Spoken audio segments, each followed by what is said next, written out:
ओम शांति।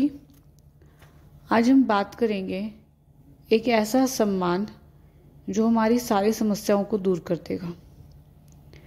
देखो आजकल क्या हो रहा है, दुनिया में समस्याएं कितनी हो रही हैं। मनुष्य चैन का जीवन तो जी ही नहीं पा रहा। चिंताएं मनुष्य को कहीं ना कहीं से घेरे ही रहती हैं। कभी हम देखते हैं थोड़े दिन तो लगता है काफ़ी शांति आ गई, पर लेकिन फिर कोई ना कोई प्रॉब्लम, कोई ना कोई चिंता आ जाती है। और क्या होता है, जैसे परिवार में मान लो आपस में मनमुटाव हो गया, कोई बीमारी आ गई, बच्चों की ही कोई समस्या होगी, शादी में कोई दिक्कत हो रही है, तो आपस में कोई ना कोई प्रॉब्लम आ ही रहती है। और कई बार क्या होता है, जैसे हम देखते हैं कि जैसे किसी का बिजनेस है, बहुत अच्छा चल रहा है और एकदम दिक्कत आनी शुरू हो जाती है। कितनी मेहनत कर लो, कितनी कोशिश कर लो, पर लेकिन फिर भी ठीक नहीं हो पाता। ऐसे ही कोई बीमारी का ले लो, बीमारी है, मान लो कोई बीमारी आ गई और बहुत लंबे समय तक चल रही है, दवाई भी दे रहे हैं पर दवाई कोई असर ही नहीं कर रही है और बहुत परेशान हो गए हैं। ऐसा लगने लग जाता है कि भाई इसका कोई इलाज भी है या नहीं है इस बीमारी का।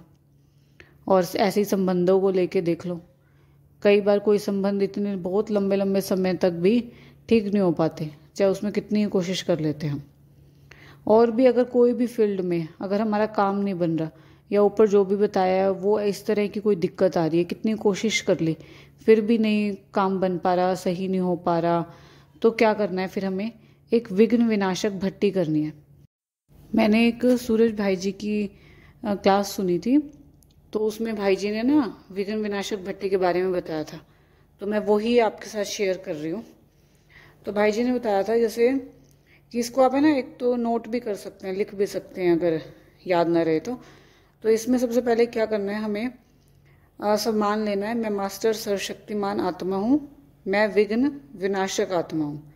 मतलब 3-4 बार इस सम्मान को जैसे हम दोनों संकल्प को बोल लेंगे। फिर उसके बाद हमें 1 घंटा योग करना है।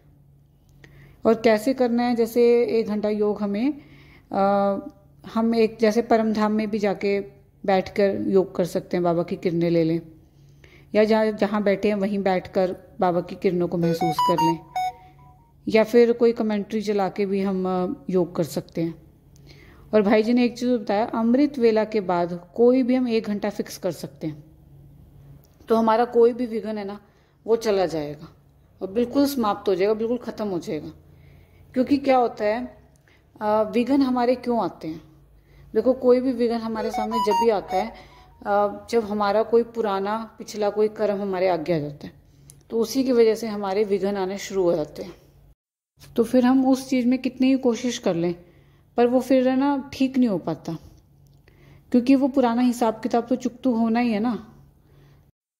तो वो पुराना हिसाब किताब हमारे सामने विघ्न के रूप में आता है, और उसको हम कैसे ख़त्म कर सकते हैं, सिर्फ हम योग बल से अपने विकर्मों को नष्ट कर सकते हैं। तो फिर जो भी विघ्न होगा ना वो ख़त्म हो जाएगा। तो बाबा से योग लगा के हम उस विघ्नों को बिल्कुल समाप्त कर सकते हैं। और दूसरा, कई बार क्या होता है कि भाई जो बहुत ज़्यादा पावरफुल है ये भी चीज़, कि हमें क्षमा मांगनी है, क्योंकि हम बहुत सारी आत्माओं के साथ गलत करके आए हुए हैं और वो हमें नहीं पता है कि हमने किसके साथ गलत किया है। तो सुबह अमृत वेला भी कर सकते हैं ये चीज़, कि बाबा को विजुअलाइज करके और उन सभी आत्माओं से इस जन्म की और जो पिछले जन्म हमारे गए हैं, तो उन सभी आत्माओं के लिए बाबा को बोलना है कि भाई मैं उन सभी आत्माओं से माफ़ी मांगता हूँ। तो हमें उन सब आत्माओं से माफ़ी भी मांगनी है, क्योंकि क्या होता है कि भी उनकी जैसे जो भी हमने उनके साथ गलत किया है, तो उनकी बद्दुआएं हमारे साथ चल रही होती हैं, उनकी गंदी एनर्जी, नेगेटिव एनर्जी हमारे साथ चल रही होती हैं, वो विघ्नों के रूप में हमारे सामने आती है। तो हमें उनसे ना क्षमा याचना भी डेली करनी है। बाबा को गुड मॉर्निंग करके अपने जैसे हम संकल्प करते हैं, वो सारे संकल्प लेके बाबा को थैंक यू करके फिर हमें उन सभी आत्माओं से माफ़ी मांगनी है कि मैंने उनको जो भी कष्ट दिया है उनके लिए मैं उनसे माफ़ी मांगती हूँ। और बाबा पे पूरा निश्चय रखना है कि भाई बाबा को मैंने बोल दिया, अब मेरा ये काम हो जाएगा। बाबा पे पूरा यकीन रखना है, निश्चय रखना है, क्योंकि निश्चय से ही हमारा निश्चिंत जीवन हमें मिलता है। क्योंकि कई जन ये कहते हैं कि भाई मैंने तो बाबा को बोल दिया, मैंने ऐसा कर लिया, पर मेरा काम तो नहीं बना। तो इसीलिए ना क्यों ऐसा होता है, क्योंकि हमें निश्चय ही नहीं है बाबा पे। तो निश्चय बहुत ज़रूरी है।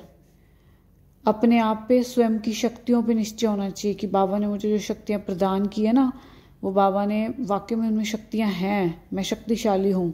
तो उस पर निश्चय होना चाहिए। अपने भाग्य पे निश्चय होना चाहिए कि मेरा भाग्य बहुत सुंदर है, भगवान मेरे साथ है, मेरे साथ सब कुछ बहुत अच्छा हो रहा है, मैं बहुत भाग्यवान आत्मा हूँ। वो मेरी हर समय हर घड़ी मेरी मदद कर रहा है, वो हमेशा तैयार है मेरी मदद के लिए। तो इस तरह से निश्चय होना चाहिए पूरा। और कई बार क्या होता है, कहते हैं ना कोई समय होता है, उचित समय पे ही बाबा देता है। तो कई बार बाबा देर कर सकता है, पर जैसे ही समय सही आएगा ना, तो बाबा हमें वो चीज़ दे देता है। तो कोई भी समस्या है ना, तो उसके लिए है ना हमें विघ्न विनाशक योग भट्टी करनी है। और इससे क्या होएगा, हमारे सारे, जैसे हम योग करेंगे ना बाबा से, तो हमारे विकर्म विनाश होने शुरू हो जाएंगे। और जैसे ही हमारे विकर्म विनाश होंगे, तो हमारा भाग्य उदय होना शुरू हो जाएगा। जितने विघ्न आ रहे हैं वो सब खत्म होने शुरू हो जाएंगे, और जो भी समस्या है बिल्कुल समाप्त हो जाएगी। तो अच्छा जी, ओम शांति।